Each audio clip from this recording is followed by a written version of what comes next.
말로 새로워지게 하라 제목으로 말씀 증거하겠습니다. 본문 말씀 사무엘하 15장 1절부터 6절 말씀인데요. 같이 한번 읽어보겠습니다. 시작! 그 후에 압살롬이 자기를 위하여 병거와 말들을 준비하고 호위병 50명을 그 앞에 세우니라. 압살롬이 일찍이 일어나 성문길 곁에 서서 어떤 사람이든지 송사가 있어 왕에게 재판을 청하러 올 때에 그 사람을 불러 이르되 너는 어느 성 사람이냐 하니 그 사람의 대답이 종은 이스라엘 아무 지파에 속하였나이다 하면 압살롬이 그에게 이르기를 보라 내 일이 옳고 바르다마는 내 송사를 들을 사람을 왕에서 세우지 아니하셨다 하고 또 압살롬이 이르기를 내가 이 땅에서 재판관이 되고 누구든지 송사나 재판할 일이 있어 내게로 오는 자에게 내가 정의 베풀기를 원하노라 하고 사람이 가까이 와서 그에게 절하려 하면 압살롬이 손을 펴서 그 사람을 붙들고 그에게 입을 맞추니 이스라엘 무리 중에 왕께 재판을 청하러 오는 자들마다 압살롬의 행함이 이와 같아서 이스라엘 사람의 마음을 압살롬이 훔치니라. 아멘. 오늘 말씀 시작하기 전에 오늘은 다윗 가족의 계보에 대해서 잠깐 짚어보고 넘어갈게요. 여러분 잘 아시지만 여기 다 알죠? 보아스와 룻, 오벳, 이셀 통째 여기서 이제 다윗이 나왔고 그 밑에 요 줄은 아내들의 이름이에요. 우리가 아는 뭐 사울의 딸이었던 미갈, 아히노암 아비가일, 마아가 학깃 아비달, 에글라 바세바는 우리아의 아내 바세바죠. 그 밑에는 이제 자녀들의 대표적인 자녀들의 이름인데 이 외에도 이제 아내와 후보가 엄청 많았긴 한데 대표적인 사람들만 이름을 적었고 지금 오늘의 주제는 마아가의 아들이었던 압살롬이에요. 지금 요 둘이 남매인데 다말과 압살롬 이게 남매가 있었고 암논은 이복 오빠예요. 그러니까 배가 다른 이복 오빠가 있었는데 암논이 다말을 흠모했어요. 이복 여동생을 흠모하고 사랑해가지고 어떻게 할까 법탈, 강간 이제 그거를 계획을 세우고 그런 일이 벌어지고 말았어요. 그래서 그 이후에 다말이 너무 이제 정신적으로 충격을 받고서 막 머리에 죄를 뒤집어 쓰고 옷을 찢고 압살롬 그 오빠네 집으로 가서 은둔하면서 지냈어요. 그런데 아버지인 다윗이 이 얘기를 듣고서도 별로 노하긴 했는데 큰 반응을 보이진 않았어. 그리고 그러면서 압살롬이 왜 우리 아버지가 이럴까 분노에 이제 차 있다가 2년이 지난 후에 암논을 자기네 집 축제에 초대를 해가지고 먹고 마시고 즐기는 가운데 좀 있다가 죽여버려요. 그런 극단적인 어떤 선택이 있었는데 지금 압살롬이 다말 그 여동생 다말에 대한 그 애정이 좀 컸다는 게 느껴지는 게 이제 지금 이 사건 이후에 다말이 그 이후에 어떤 일이 있었는지 성경에 행적이 나오지는 않거든요. 근데 압살롬이 나중에 딸을 낳았는데 이름을 다말이라고 지어요. 그걸 보면 압살롬이 다말에 대한 애정이 되게 각별했다는 걸 알 수가 있어요. 그런데 이런 압살롬의 극단적인 선택이 이유가 이제 암논에 대한 복수심 그리고 이제 아버지 다윗에 대한 분노가 있었던 것인데 왜 다윗이 그때 처벌하거나 노하지 않고 왜 화내지 않고 가만히 있었을까? 왜 그랬냐면 다윗이 그 우리아의 아내인 그 바세바를 범했던 거 알죠? 그런 사건이 예전에 있었기 때문에 그 아무 말도 하지 못했던 거 전적이 자기한테 있기 때문에 그리고 나단 선지자를 통해서 너네 집안에 칼부림이 끊이지 않을 거야 이런 예언의 말씀 이미 들었던 적이 있었기 때문에 올 것이 왔구나 그런 생각이 들어서 더 말을 못했던 거예요. 그런데 이제 지금 오늘의 이제 주제가 된 압살롬에 대해서 얘기를 잠깐 해볼 건데 압살롬은 누가 봐도 아주 멋진 왕자의 용모를 가졌어요. 지금 성경에서도 발바닥부터 정수리까지 잘생겼다 이런 표현을 쓰고 있거든요. 그리고 이제 압살롬의 특징이 아주 무거운 머리털을 갖고 있었던 게 특징이 있었어. 이때만 해도 그 머리털이 어떤 그 아름다움과 힘의 상징이었는데 그 1년에 한 번씩 압살롬이 머리털을 이렇게 자르면 우리는 지금 현재로 2.2kg 정도의 머리털을 1년에 한 번씩 잘라냈대. 엄청 풍성하고 아름다운 머리카락을 가졌던 사람이었던 거예요. 게다가 압살롬 처세술이 되게 좋아가지고 아히도벨이라고 이제 다윗의 책사였던 어떤 사람이 있었는데 그 사람까지도 자기 편으로 만들어버려요. 아버지의 책사였던 자를. 그래서 이렇게 이스라엘 사람들이 인기를 한 번에 받는 압살롬이었는데 이런 인기가 그의 허영심과 뭐 교만을 부추겨서 성경에 기록된 걸 보면 하나님의 마음이 합한 자가 아니라 사람의 마음을 훔치는 자가 된 거예요. 그래서 압살롬은 이렇게 겉사람은 훌륭했지만 속사람은 바르지 못했던 거예요. 근데 이런 압살롬의 교만이 아버지인 다윗의 왕권을 빼앗고자 하는 마음으로 커졌어요. 그래서 왕권 찬탈을 위해서 아버지 이제 군사들과 이제 싸우는 과정 속에서 저게 상수리 나무인데 상수리 나무에 아까 말했던 그 아름다운 머리털이 걸리게 된 거예요. 그러니까 이제 다윗의 군사들이 그 대롱대롱 매달려 있는 압살롬을 창 3개로 찔러서 죽였어요. 그래서 이런 비참한 일을 압살롬이 겪게 되거든요. 그래서 이제 압살롬에 대해서 잠깐 얘기를 나눠봤고, 우리 본문 말씀 아까 조금 어렵게 느껴질 수도 있었는데 한번 이렇게 잠깐 이렇게 짚어보면, 지금 병거와 말들을 준비하고 호위병 50명을 그 앞에 세웠다. 지금 압살롬이 이렇게 했다는 거거든요. 이 뜻은 뭐냐면 압살롬이 이제 반역을 일으키기 위한 병거를 이미 준비한 거야. 그리고 자기가 이제 왕으로서 이제 왕이 되겠다는 마음을 품고 왕으로서 위용을 나타내느라고 이렇게 준비를 하고 사람들 앞에 나타난 거예요. 그리고 일찍이 일어나 성문길 곁에 서서, 이 말은 뭐냐면 옛날에 구약 시대에는 그 성문에 장로들이 앉아서 재판을 했었어요. 그래서 이스라엘 왕은 성문에 그 재판관을 두고 이른 아침에 재판을 했는데, 이렇게 했다는 거는 압살롬이 재판을 방해하기 위해서 아침 일찍 성문길 옆에 섰다 그거예요. 그리고 압살롬은 그 소송을 하러 온 사람들한테, 재판을 하러 온 사람들한테 너는 어느 성읍 사람이냐 이렇게 물어보거든요. 그거는 이제 백성들의 환심을 사기 위해서 이제 개인적인 관심을 보이는 거예요. 너 어느 소속이 어디서 왔어? 이제 이렇게 물어보는 거거든요. 그러고 나서 그 사람들이 이렇게 얘기를 하면, 아 그래 네 일이 옳고 다 바른데 네 소송을 들어줄 사람이 없어. 네 송사를 들어줄 사람이 없어.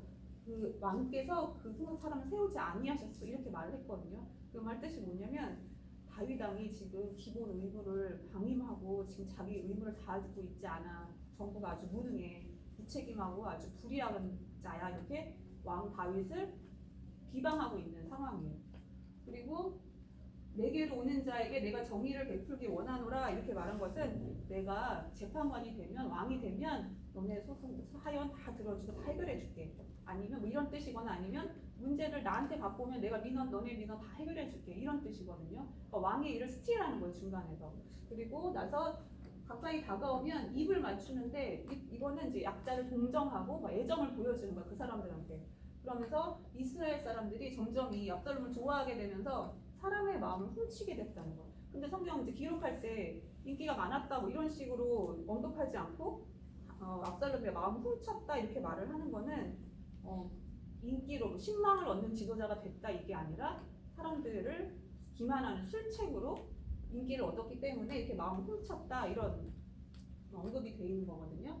그러면서 지금 우리가 말씀을 나누고 있는 압살롬은 2가지 문제가 크게 있는데, 첫째는 압살롬은 스스로 높아지고 싶은 마음이 지나치게 컸던 거예요. 그래서 앞에서 본 것처럼 스스로 높아져서 아직 왕도 아니면서 왕처럼 호위병을 앞에 세우고 백성들에게 막 거짓으로 마음을 훔쳐가고 다윗 왕을 비방했어요. 하지만 사람을 높이거나 낮추는 것은 자기 자신 스스로 하는 것이 아니라 하나님이 하시는 거라는 걸 알아야 돼요. 시편 75편 5장에서 7절 말씀 같이 한번 읽어보겠습니다. 시작. 너희 뿔을 높이 들지 말며 교만한 목으로 말하지 말지어다.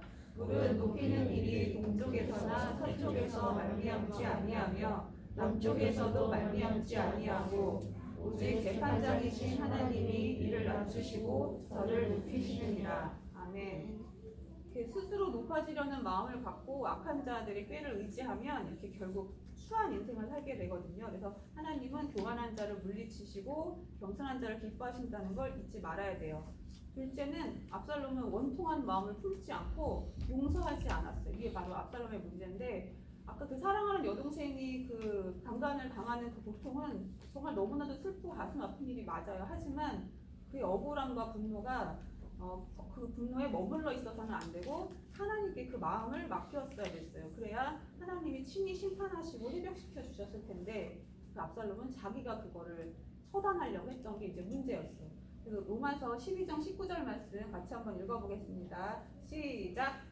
내 사랑하는 자들아, 너희가 친히 원수를 갚지 말고 하나님의 진노하심에 맡기라. 기록되었으되 원수 갚는 것이 내게 있으니 내가 갚으리라고 주께서 말씀하시니라. 아멘. 악한 마귀는 고통의 사건을 주고 우리 마음을 괴롭게 하고 지옥처럼 만들어서 그 마음을 계속 갖게 하는 게 바로 이 마귀의 전략이에요. 그래서 미움과 분노로 계속 있게 되면 그 마음도 마귀처럼 될 뿐만 아니라 그의 삶도 지옥으로 변한다는 걸 잊지 말아야 돼요. 그래서 오늘 여러분께 드리고 싶은 말씀은 교만의 마음과 겸손의 마음이 있고 용서하지 못하는 마음과 용서하는 마음이 있는데 지금 압살롬은 계속 교만의 마음, 용서하지 못하는 마음을 선택했던 거예요. 그래서 어느 마음을 선택하느냐, 어느 생각을 선택하느냐, 그것이 바로 그 사람을 말하는 거거든요. 그래서 지금 압살롬은 만약에 이런 마음을 택하지 않고 말씀을 선택했으면 이 결과가 그럼 비참한 결과가 되지 않고 결과가 달라질 수도 있었고 또 이 말씀을 통해서 하나님은 압살롬의 그 아름다운 외모처럼 겉사람, 외모만을 보지 않으시고 마음과 생각, 속사람, 마음과 생각을 보신다는 것을 아셔야 돼요. 그리고 외모는 여러분들이 알다시피 영원하지 않아. 외모는 한 30대 중반 정도 되면은 그때부터 못생겨지기 시작하고 늙어지기 시작하잖아요.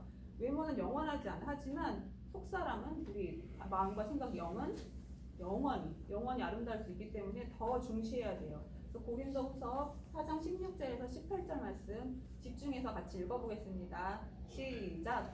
우리가 낙심하지 아니하노니 우리의 겉사람은 낡아지나 우리의 속사람은 날로 새로워지도다. 우리가 잠시 받는 환난에 경한 것이 지극히 크고 영원한 영광에 중한 것을 우리에게 이루려 하니 우리가 주목하는 것은 보이는 것이 아니요 보이지 않는 것이니 보이는 것은 잠깐이요 보이지 않는 것은 영원함이라. 아멘. 어떻게 하면 지금 얘기한 속사람, 생각, 마음, 영, 이 속사람을 아름답게 단장할 수 있을까요? 먼저 첫째로는 생각이 중요해요. 바른 생각을 해야 되는데 외모가 아까도 얘기했지만 외모가 그 사람이 아니라 마음과 생각이 바로 그 사람을 나타내는 거거든요. 그래서 그 사람이 어떤 생각을 하느냐에 따라서 육의 사람이 될 수도 있고 영의 사람이 될 수도 있고 또 그 사람의 생각에 따라서 생명과 평안으로 가기도 하고 사망으로 가기도 하고 하나님과 원수가 되기도 하고 하나님과 친밀해지기도 해요. 그래서 생각이 정말 중요한데 그러면 생각이란 무엇일까요? 생각에 대해서 생각해 본 적 있어요? 저는 이번 말씀을 통해서 이제 생각이란 것이 이런 거였구나 처음 알게 됐는데 어떤 상황과 환경이 다가왔을 때 자신의 마음과 대화를 하고 결론을 내리고 깨닫게 되는 것이 바로 생각이에요. 그러니까 자기 마음과 대화를 해서 내리는 결론이 바로 생각인데 그런데 문제는 생각의 파트너인 마음이 가장 부패하고 더럽고 거짓됐다는 거예요. 예레미야 17장 9절 말씀 같이 한번 읽어보겠습니다. 시작. 만물보다 거짓되고 심히 부패한 것은 마음이라. 지금 성경 말씀이 제 말씀이 아니에요. 마음은 부패하고 거짓됐다는 게 제 말씀이 아니라 성경에 이렇게 기록이 되어 있거든요. 여러분들이 마음이랑 자꾸 대화하지 말고 하나님의 말씀과 대화하고 말씀 앞에 서는 훈련을 해야 돼요. 우리가 그런 말 하잖아. 생각할수록 열받네. 생각할수록 화가 나. 막 이런 말을 쓰잖아요. 그게 바로 생각이 마음과 대화하는데 마음이 썩어졌기 때문에 생각할수록 화가 나고 생각할수록 두렵고 그냥 부정적인 영향이 자꾸 있는 거예요. 그래서 우리는 하나님 말씀 앞에 제대로 섰을 때 바른 생각을 가질 수가 있는데 하나님 말씀이란 여러분들도 잘 알지만 그날의 큐티 말씀 그리고 주일 예배 말씀 그리고 영시 예배 말씀을 근거로 자신의 생각을 펼쳐가야 돼요. 이때 중요한 거는 혼자 해서는 안 된다는 거예요. 왜냐하면 혼자 생각하다가 마귀한테 미혹을 당할 수 있기 때문이에요. 그래서 마음속에 올라오는 생각을 셀 공동체 안에 내놓고 또 악한 마음과 죄로 인해서 하나님과 멀어지고 완고한 마음이 생기지 않도록 끊임없이 셀 가운데 서로 권면하고 또 말씀 앞에 자신을 검증받아야 돼요. 그거 따라서 지금 얘기한 것처럼 둘째 이제 마음이 중요한데 이 모든 게 다 마음에서 나오기 때문이에요. 내 마음에 쌓아놓은 것이 밖으로 나오는 게 바로 이건데 악을 쌓으면 악이 나오고 선을 쌓으면 선이 나오는 거예요. 마태복음 15장 18절에서 19절 말씀 읽어보겠습니다. 시작. 입에서 나오는 것들은 마음에서 나오나니 이것이야말로 사람을 더럽게 하느니라.